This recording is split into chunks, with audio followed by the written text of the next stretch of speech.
De retour ici à Abidjan, nous nous rendrons dans le quartier de Yopougon-Jesco, au nord de la capitale économique. Sur place, le déguerpissement massif entrepris par les autorités du district autonome d'Abidjan se poursuit. L'opération engendrée hier a créé des émeutes entre les populations et les acteurs du district autonome d'Abidjan. On fait le point avec nos reporters Salif Yalekwe et Tanguy Konan. Yopougon, quartier Jesco. Le district autonome d'Abidjan poursuit les opérations de libération des emprises le long de l'autoroute du Nord.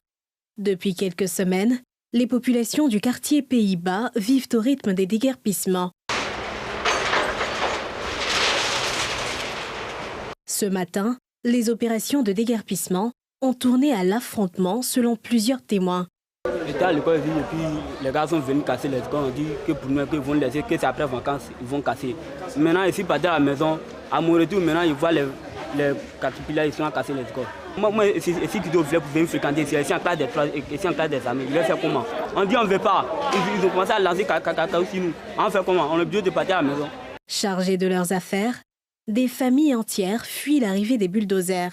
Si ils nous ont prévenus, si c'est en vacances, nos enfants là, ils vont aller à l'école. Mais comment les enfants vont aller à l'école aujourd'hui, de nos jours? On fait comment? On n'a pas dit de ne pas casser. Autorité, c'est autorité. On ne se plaint pas. Mais laissez-nous le temps de demain. Habitants et responsables du quartier crient à l'aide.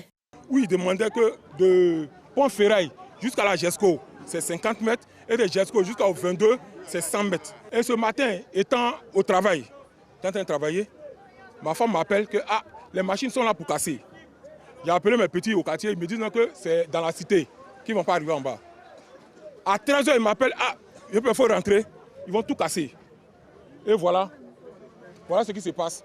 Alors que le soleil se couche sur Yopougon-Jesco, la tristesse et l'incertitude planent sur ce quartier où plusieurs familles dormiront à la belle étoile.